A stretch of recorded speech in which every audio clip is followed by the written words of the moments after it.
Welcome to another episode of We Need to Talk Now, presented by AT&T. Erica L. Ayala here alongside Ty Carter this week. How you doing, sis? I'm doing great. How are you? I'm well. Always good when we link up on the show. So happy to have you. And it is a jam-packed show as always. We, of course, are going to preview our CBS game this weekend, a little bit of a rematch of last week. We have some other events happening on CBS that we'll get to. We have a 2-minute drill again this episode. But first, let's get to some remarks because, my goodness, Stephanie White coming in hot in a pregame. She had some things to say after some criticism that she got for her remarks after the incident that happened with Dejanay Carrington and Sophie Cunningham. So, Ty, let's first go to the clip and then we'll get your thoughts. No, I'm going to start today. This isn't necessarily for those people that are in this room. This is more for an online community that's trying to create narratives that simply don't exist, trying to create a fabrication or distortion of who I am, of what I'm about. Our players' success, our players' health and wellness, our players' safety is always a top priority for me. One of the things I pride myself on is my relationships with players. For those who have anything to say about the play in the last game, I didn't see the play in real time. I went straight to a press conference. I thought the play got called right. Thankfully, Sophie's okay. Was it egregious? Absolutely. When you have a chance to watch that over and over and over on replay, you can see that. I didn't have that in real time. Were there any I take personally any suggestions that I don't 100% always have my players back. I ride with them 10 toes down all the time. All the time. They know that. It's a shame that we can't have an opportunity to talk about what great basketball they're playing. Because they are f***ing playing. The reality is, with me, I will always lead with love. I will always lead with grace.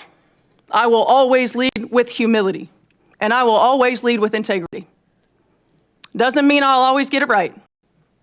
I'm also human. The hate, the fear-mongering, the divisiveness, the stuff that's trying to hijack our league will not win.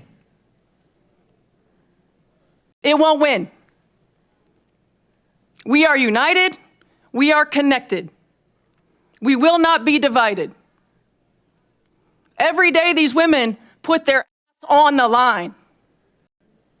Every day. When they go low, we go high. Love will win. Grace will win. Humility will win. And kindness will win. I stand by them. I will always stand by them. Everybody else can go to hell. Well, I mean, Ty, what are your thoughts about White going off? It was a very spirited talk that she had in that press conference, but I also think you have to look at the side where I think towards the end, it was a bit of a rant. It didn't really have, to me, anything to do with anything. Now, standing by your players, I think, is the overall message that she was trying to convey, which most coaches do. And so for that, she was trying to clear the air as far as being on the side of her player within the parameters of what happened out on the floor against Chicago. And I think that's the end of the story right there as far as what she was trying to get across and convey. The other things, I think, it was some buildup. It was on her chest. She had to let it out. But otherwise, I think the part that stood out to me the most is that Indiana is playing some great basketball, and let's focus on that. And that is where I stand. We're ready to talk about how good of a basketball team that Indiana can be and where they are right now. And they have been in the media, I would say, for a lot of the wrong reasons. And right now, it would be good to be able to talk about their play and what Kelsey Mitchell has been able to do, Kaylin Clark and Aaliyah Boston, and their other supporting cast members. And so that's where I'll leave it at basketball. We want to talk about more of that. I hear that. And we will talk about the Indiana Fever and a few other games, as I mentioned, in some of our previews for the weekend. If you want to know more about this, head over to cbssports.com. Jack Maloney has a write-up on that. But we're going to keep it moving. And thank you to Phoenix because they sent me a goat shirt That's it. I That's love Diana it. Taurasi. Let's go. She enters the Ring of Honor. Also comes with a pin. I love me some pins here. I was out of focus, but trust me, it's a pin. Anyway, she's entering the Ring of Honor. It is the highest honor for the Phoenix Mercury. She is a 3-time champion, an 11-time All-Star, a 6-time Olympic gold medalist. I mean, the list goes on and on. She is the WNBA scoring champion, and now she officially goes up in the rafters, at least for the Phoenix Mercury. I'm sure there are some other accolades, Ty, that are coming her way. But speaking of those, we also know that it is the Naismith Basketball Hall of Fame induction weekend. And when it comes to the women's basketball side of things, we've got the 1996 USA Olympic team going in, as well as Shamiqua Holdsclaw, Elena Deladon, and Candace Parker. Now, the 96 team, as well as the 3 individual players that I mentioned, have all been honored also in the Women's Basketball Hall of Fame, and so now are officially going into the Naismith Basketball Hall of Fame in Springfield. That is in Massachusetts. So, exciting weekend for women's basketball. Tara Vanderveer was the head coach of that team. We're going to keep it moving. There was some other news, Ty, and like you said, we want to keep it to basketball, and there's been a lot happening, including that the WNBA and the WNBPA had their anti-hate task force meeting. There's been a lot of conversation, which has included members of the Indiana Fever, when it comes to transgender policy and some other things regarding the online vitriol. You can see this is from the other day. Today's meeting covered a wide range of topics. I'm skipping ahead here. We will approach these important conversations thoughtfully and in alignment with the values of our league. There are no immediate eligibility matters affecting the WNBA, and we strongly denounce the bad faith efforts to use the topics to demean or marginalize others. And so a lot of what we're talking about here in our news segment are things that we've either talked about on We Need to Talk Now or will continue to talk about as the story develops,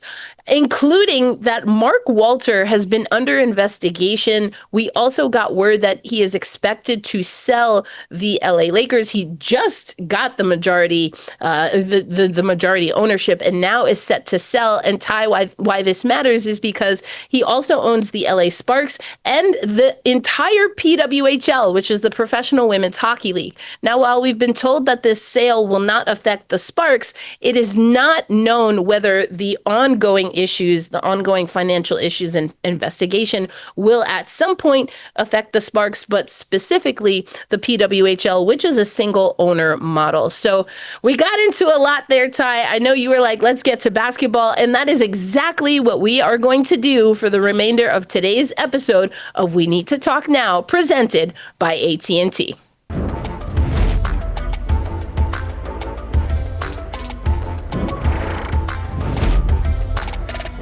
We're back with another episode of We Need to Talk Now. Erica L. Ayala alongside Ty Carter. And listen, it was the news segment. Now we got to get to the basketball. And we're going to start with the top 2 teams, Ty. And let's talk about what is really coming down the pike for Minnesota. We've seen them be at the top of the league before, but it hasn't always, at least in recent memory, worked out for them to get a championship. They, of course, are one of the franchises looking to get a record-setting 5th championship, and they're in the driver's seat right now, Ty, but let's talk about it. I mean, what is the ceiling for this team? They obviously are being led by who we are assuming will be the Rookie of the Year, Olivia Miles. They just got Nafisa Collier back. So what do you see as the ceiling for the Lynx? So when I think about the Lynx, right, you don't look at Minnesota and say they're unsuccessful. They've been one of the most consistently elite teams in the league. They went to the finals in 2024. They were the number 1 seed in 2025. And then they're right back at the top in 2026. So they have been able to sustain this level of excellence, right?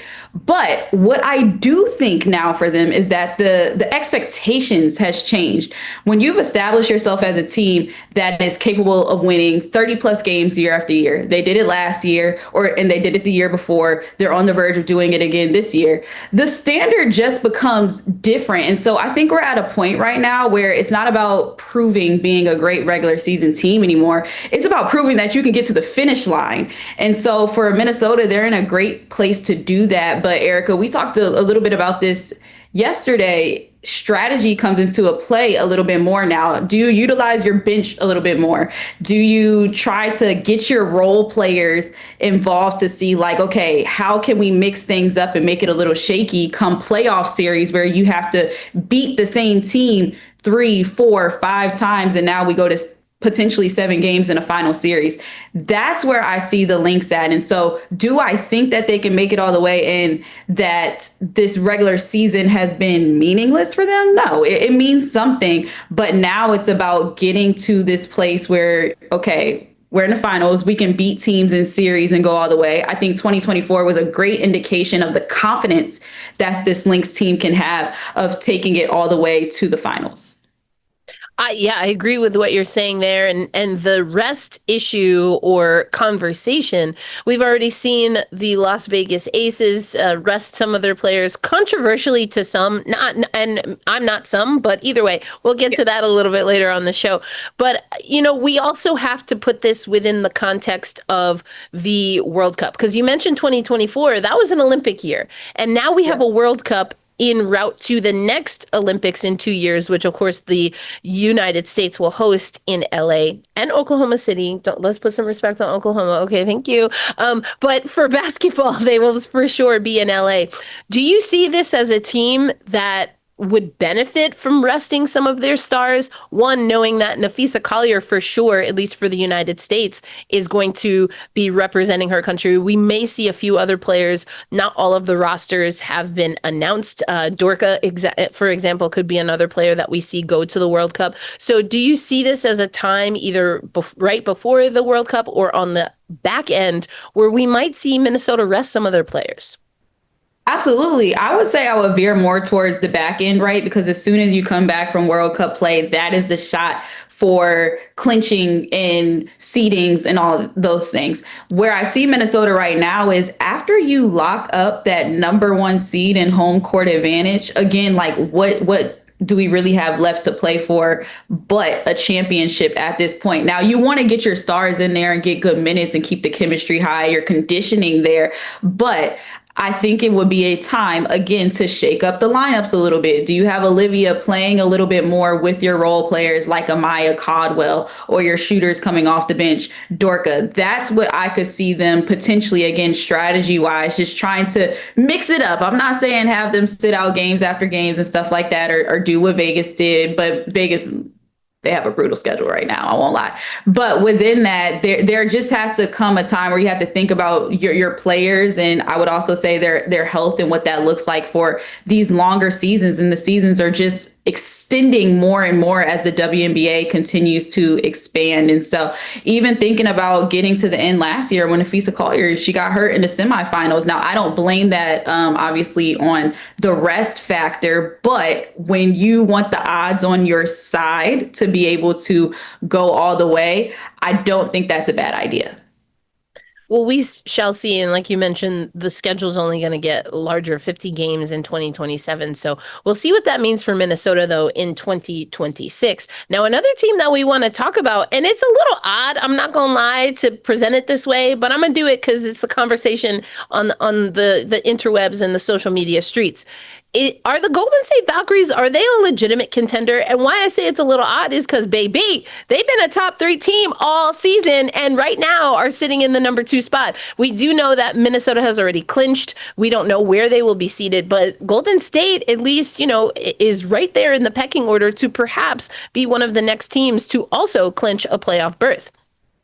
Well, yeah, Erica, I think they go from being, right, like this fun story, the team in their first year who was able to clinch a playoff spot, to now being serious contenders. Now, where they do struggle is their scoring. They're 12th in the league in that category, but everything else and how they've been able to establish a culture so early is another reason why I say that they can be legitimate contenders. Now, they're well coached by Natalie Nakase. They're a team who, again, they love to defend. They get up on you. they make you uncomfortable. But also where we have to throw this in there is that they're not a roster that lacks championship experience. Kayla Thornton, she won a championship with the New York Liberty. You also have to look at Kia Stokes. She played alongside Asia Wilson. She was a big contributor for the Aces as well when they won their championships. And so I think just due to the fact that they have that in their locker room and that camaraderie where, you know, they have these players who have seen what it takes,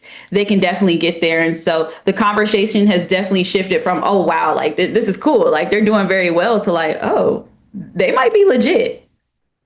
I'm with you. And we did see that the offense has been better at times, at stretches, especially before All-Star, where they were one of the better three-point shooting teams. I do think that things have leveled out a little bit, and perhaps that's the concern. And World Cup comes into play again, because remember, this is a team that picked up Gabby Williams. She's playing more of a role in the WNBA with the Valkyries that she has played with the French national team, including in the Paris Olympics, where if she could have just scrunched that toe across the line, we were going to overtime in the gold medal game. But Williams is one of several players that we're expecting to be tapped for their World Cup team. Is there any concern with a team like that that's building, especially offensively, that break in World Cup and maybe extra minutes on some significant players like Williams could impact their chemistry or really their momentum on the other side of the World Cup break? So just due to their style of play and who they are, I actually think it's going to be the opposite for them than the Minnesota Lynx, because they are so gritty, because they get after it, and that is just their style of basketball that they have been able to establish. I don't think they'll lose a step in being the team who is going to press you a little bit, get up on you. They're denying on the wings everywhere. Like, that is obviously who they are going to be as far as their identity goes. Now, where I think it could hurt, but maybe not, is do they get out of a little bit of a scoring rhythm to begin with? Sure, maybe. But I think it helps them more than it would hurt them in this instance, because Gabby Williams would be teaming up with Janelle Salon, and they're already on the Golden State Valkyries together. Salon will play on Team France with Gabby, and so they'll be able to have some of that carryover from the World Cup going back to their team. So if anything, I think for them it'll help, because Gabby just has such a high motor. And so for her to be able to play and continue to get up and down, I think it'll be nothing that she's not used to. Yeah, I tend to agree with you there. And then we know that players, including Williams, that we mentioned, you know, they sometimes play a role in the WNBA, but they're more of a go-to when it comes to the national team. And sometimes you just need to get those reps, right? Those consistent hard minutes, as I like to say, to just be able to open up your game. So that could be a spark plug. I'm very curious to see how that all goes down. Of course, we want everyone to continue to be healthy. That's going to be key as well. Before we close out this segment, though, I've been realizing, you know, and some of the other things that I do, that people, man, they don't necessarily put as much respect as I would like to see on top defensive teams. But if you look at defensive ratings, we know who the top offensive teams are, I should say real quick. And Minnesota's up there. Indiana is up there. But when it comes to defense, Valkyries and Minnesota are right there. How much do you think in today's WNBA defense matters? And has that changed in your estimation in the last handful of years?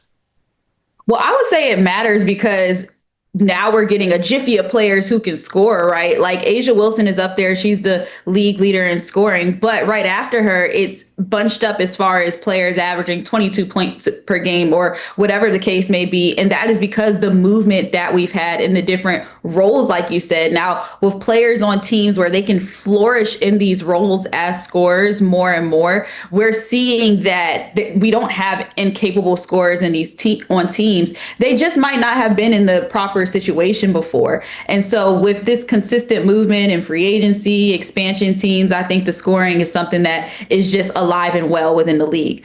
Defense, though, every team can't game plan or have the personnel to be great defenders.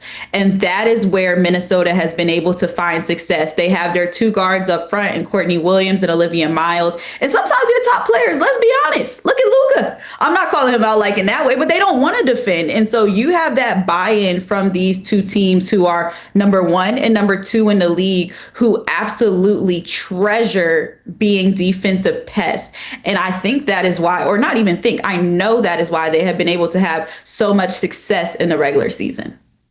Ooh, and that's on that. Well, coming up, we're going to talk about the other side of the top 8 and who we think is going to eke their way in, but specifically focusing on the Washington Mystics. That's coming up on We Need to Talk Now, presented by AT&T.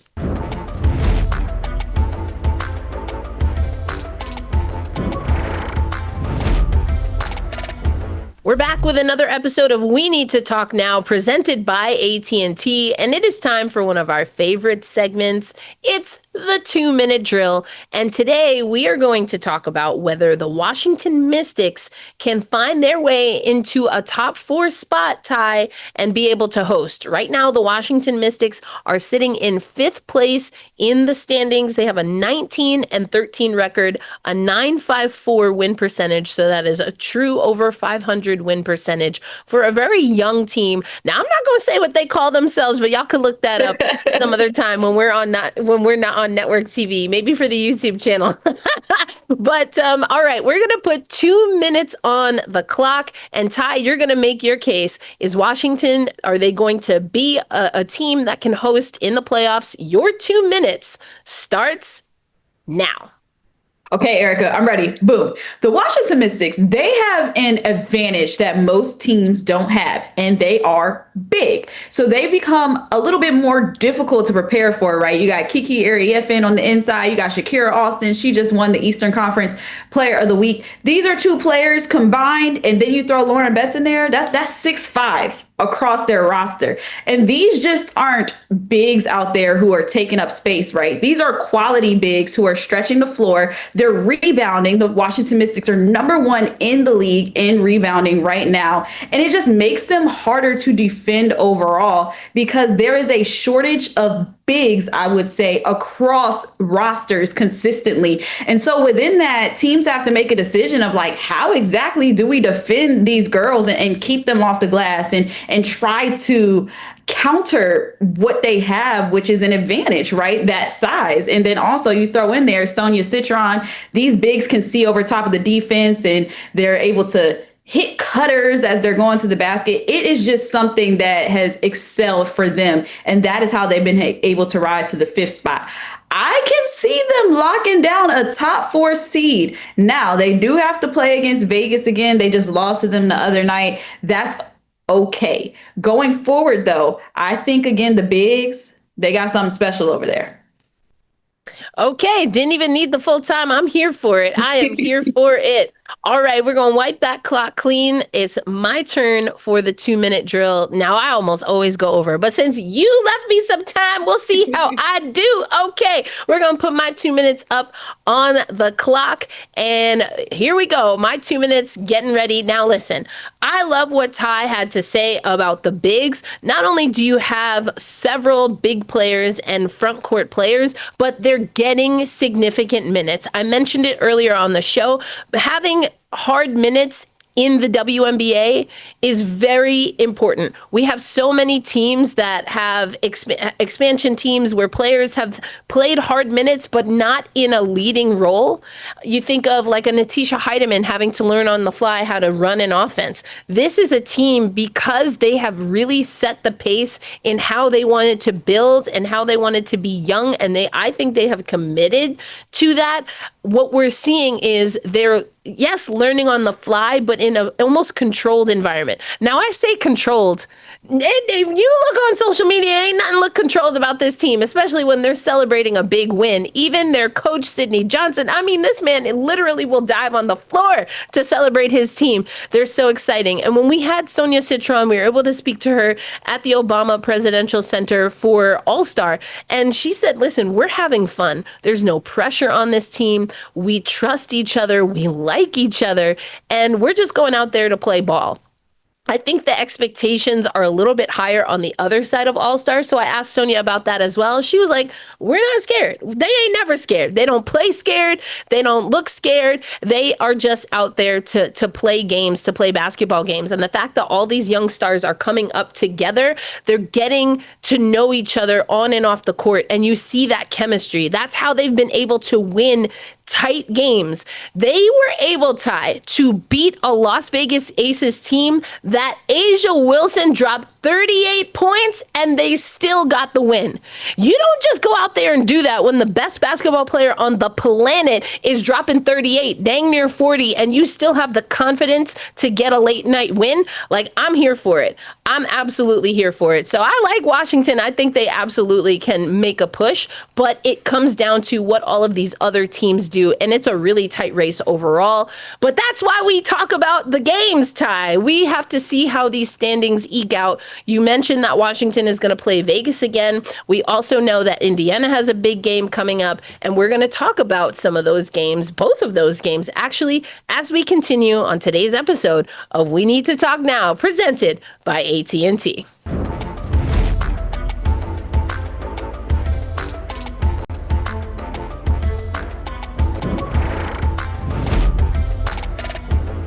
We're back with another episode of We Need to Talk Now, presented by AT&T. And listen, I told y'all we were going to preview some games, and this might seem like a little deja vu if you watch the show a lot, which all of y'all should. If you're not already subscribed, go ahead and do that. Wherever you listen to audio podcasts, you can find us, of course, on YouTube and all of the things, including on CBS Sports Network, like today. But Ty, listen, we have again on CBS and Paramount Plus.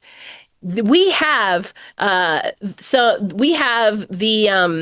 excuse me. Why am I'm getting so tongue tied because I'm so excited that we get Minnesota and Vegas again on CBS. That's going to be 8 p.m. It was a noon or 1 p.m. game last week, and it did create some travel difficulties. Both teams actually had a back-to-back last week, and we talked a little bit about that, Ty, because Vegas had a 12:30 tip-off on Sunday against New York, but we won't have none of those problems this time on CBS when we have Minnesota and Las Vegas going head-to-head. So why don't we talk about it now? Minnesota did get the win. They were in the Twin Cities. They got the win. It was a 98-87 win. What were some takeaways from that game, and how do you think it will all shake out this time on CBS? I mean, what a playoff preview. Like, if you ever had one, the physicality in that game, wow. Like, it was a true environment where I felt like both teams really wanted to win. And obviously, you go into every game with a mindset of wanting to win, but they were playing like they had something to prove. Like, somebody stole something from one of them. That is the type of competition that I love. Like, the battles in which we ensued in that game. And then, it's like, it's a shame that they had to run and go and play back to back after such a tough matchup because of how they really left it all out there on the floor. And so what I took away from that matchup, Olivia Miles is really freaking good. Like, she can rise to the occasion against the best of the best as far as commanding what it looks like to score in big moments. There was a lot of momentum shifts in that game and going back and forth. But one thing that she was able to do was dial it up when her team needed a bucket the most. And that's where they were able to excel. But also strength in numbers for the Minnesota Lynx. It wasn't just about having Olivia Miles being that driving force as a scorer, but you also look at the contributions across the board from Nafisa Collier. You also look at how Kayla McBride, she's able to make an impact just due to the fact that she can knock down shots. You have to respect her. And so their perimeter play as a whole was beautiful. And then also the big three on the other side, Asia Wilson, Chelsea Gray, and Jackie Young. Jackie Young, to me, has been playing some of the best basketball of her career during this stretch right now, with her ability to take over. Like, Asia, she's been a little slow to start in some of these games as of late. We can chalk it up to fatigue or whatever you want. She's still the greatest player that I have been able to witness during my time. But within that, I would say Jackie just gets it. Like, team need a bucket. They need that extra space of speed, and just nuance of getting to the hole. Like, she has been really showing off that she can be a true 3-level scorer. And so what I took away from that game was the elite of the elite going at it. And I think it's going to be just as fun when they go at it again on Saturday.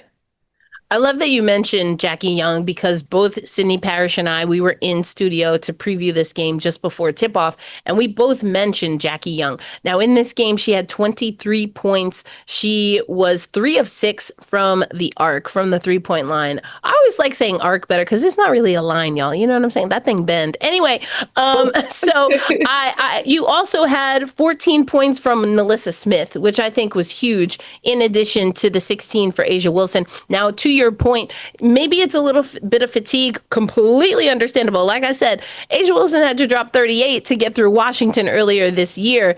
And I also think that it's because of the defensive assignment. They were throwing everything at A'ja Wilson. And so the fact that you had to get other players to get hot to create a little bit more space for Wilson to cook, I think is something I'm going to keep an eye out on. And you mentioned it with the Minnesota Lynx. We've heard this. Courtney Williams talked about it pregame. On last week on Saturday, about how this is a team that they're defense first. We talked about that already. They're a selfless team and they want to win. Everyone on this team is going to do what they need to do to contribute to the team getting a win. And it was 26 points from Miles. You mentioned that, but 22 points from Nafisa Collier. The 15 points from Kayla McBride came early, and it was really a prelude, right? It was the preview to her being able to get the 3-point. The most three-pointers made, in a WNBA game the very next day, because they also had a back-to-back. Now, it was 2 home games. They didn't have to travel and go through time zones like Vegas did. But I just loved to see Kayla McBride get hot. And Natasha Howard is so critical, I think, especially when it comes to the Aces matchups. You talked about Washington and their bigs. Natasha Howard obviously gives some size to a team that now has Nafisa Collier back. And I think it's veteran two-way players that are going to make things difficult. Are they going to get every stop? Are they going to get every rebound? Not necessarily. And you have to think about how you're going to work in the paint on both sides of the ball when you have both Fee and Howard there. So I love what we're seeing from both of these squads. So now we got to get into it, Ty. I mean, what's going to be the difference maker and who you got come Saturday on CBS?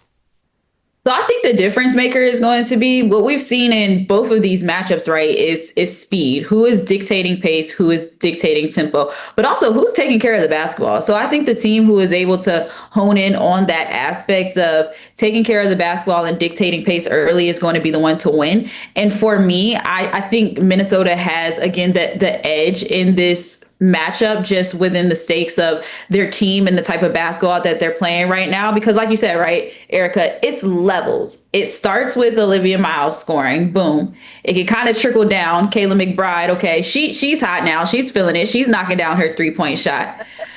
You never know. It might be Courtney Williams to explode and have the next one where it's like, okay, like, who do we guard? Who do we target in on? They have too many weapons to identify. And so that's why I'm favoring more towards the Minnesota Lynx. Now, it's going to be good for Vegas where they get the nod to stay at home in this competition. But even still, I feel like they're still even recovering from that game that they had in overtime in Indiana. Like, their traveling stretch has just been it's been excruciating from Indiana. And then after Indiana, you take on Minnesota. Then from that, you got Washington. Like, these have been the tops of the top teams. And so within that, I just feel as though Minnesota has a edge for those reasons.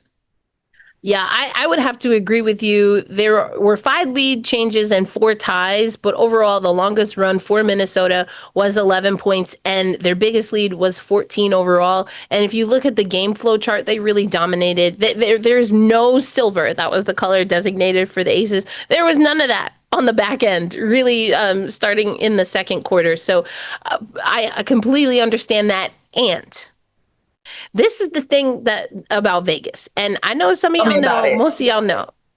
Most of y'all know I'm from New York. So, sometimes I get a little PTSD when I talk about the Aces and them coming back. Because don't sleep on Becky.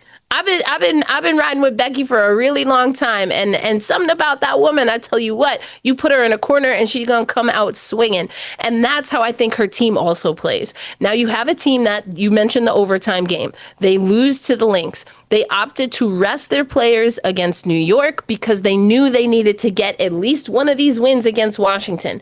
Now I'm very curious to see if we see the Aces rest a few players again. They have another game, as we've talked about, against Washington. Why? Because they want this game. Now, Minnesota has already clinched a playoff spot. The Aces are in that 3 spot right now. I do think they want to get a win against a team that, is right in that catchment area, is in that top 3. Now, Becky has also said, we don't care. We just want to make it there healthy. Baka, baka, ba.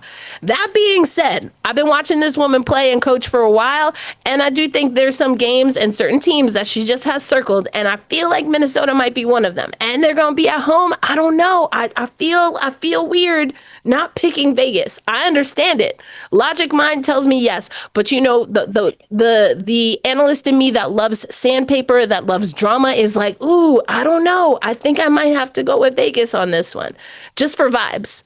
Not just vibes, because there's an analytical reason. Okay, you got Vegas, I got Minnie. Like there's an analytical reason to go with them as well. But like, also the vibes is like, oh, it's what's taking it just over the top for me. But no, it is totally understandable. It's one of those games where it's like a toss up. It could go either way, and each one of their games have nearly come down to like being a possession away, and that's where it's one of those competitions where you have to realize like the margin of error slim, so small. Very small. Well, either way, I'm expecting both of these teams to hoop out, and they are in the top 3, both of these teams. But you know what that means, Ty? Everyone has to tune in to CBS and Paramount Plus, 8 p.m. Eastern Standard Time, to watch this throwdown. And we have a few other games that you should watch this weekend. We'll get to that coming up on today's episode of We Need to Talk Now, presented by AT&T.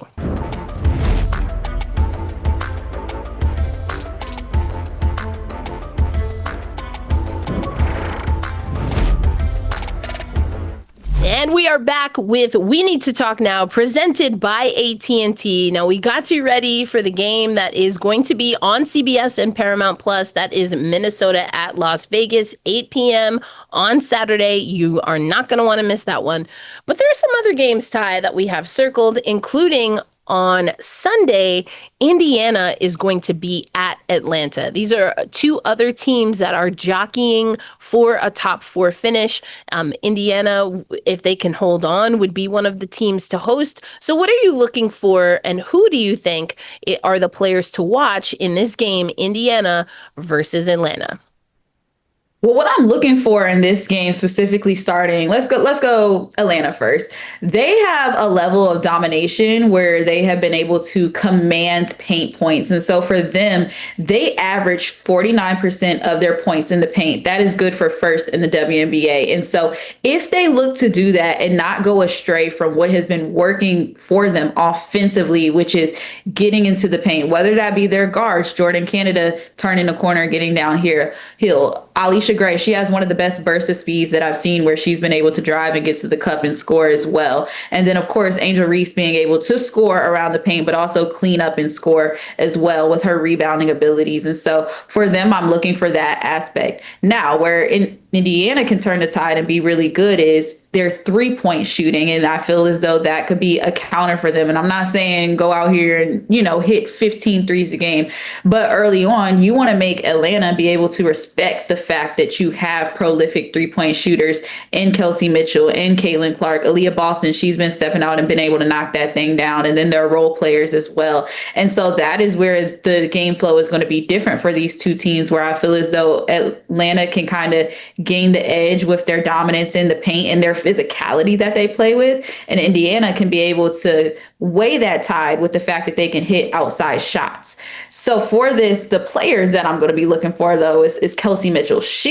Erica, she's been unstoppable. Like the level of talent that she has. And a lot of players, they go on the record saying that she's one of the most underrated players in this league. And I think we can chalk that up to her not being, big on social media per se. She's really quiet mannered or whatever. She lets her game do the talking, and she's been excellent on the court. She has the streak right now for the most 20 plus point games consecutively in league history. And so she's a player that I think she's circled on everybody's scout at the top, highlighted, check mark. Like she's been doing her thing. And then on the other hand, obviously I'm going to go with Alicia Gray for the Atlanta Dream, because if Kelsey Mitchell is going to be your star player, then you needed to counter it at the guard position with your all-star and Alicia Gray. And for her, it's about finding a balance and weighing, how do I attack Indiana? Am I going to get into my mid-range game early, or again, with her speed and her wittiness, get downhill and be able to score around the basket? But this is a battle of the guards, if you ask me, at those two positions specifically. Yeah, I think also what's going to be interesting is we've seen Atlanta struggle to close out games, and also they can give up points in the transition by not just taking care of the ball. The Indiana Fever, very good in transition. However, they have to score a lot because they're not always the strongest on the defensive side of things. So thinking about even a player like Angel Reese and how she can help clean up the boards might help to eliminate second chance points and that, fast break and transition offense for Indiana. Both of those teams do play before Sunday, but we'll see how it all shakes out. Now, we talked about Golden State. They on Monday will take on the Dallas Wings, two teams in the playoff picture, but it's looking a little rocky for Dallas. If you had to kind of summarize where the team is at now and what you want to see against, again, a very defensively stingy team, what does Dallas need to do to get back on the right track? I think mediocre is the word for the way that they've been playing so far. They just look a little out of sorts. Like in AZ, she hasn't been playing. They're being mindful of the injuries that she had in the past in college, and so trying to rest her for the most part. Jessica Shepard, she's missed back-to-back games.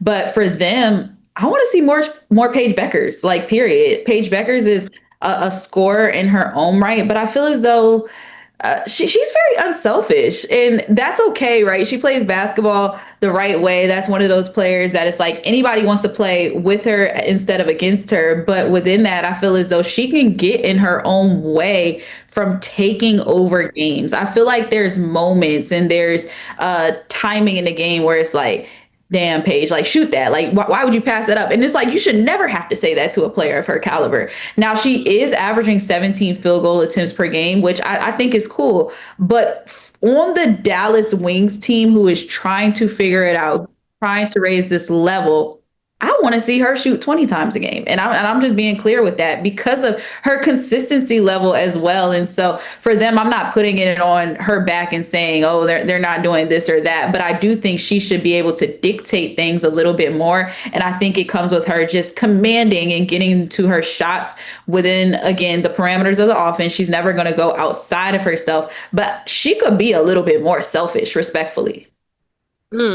Now, I like that because it is something that we've heard Gino Auriemma say while she was at UConn, and having to tell her to go get a bucket. Go get a bucket, Paige. Go get a bucket.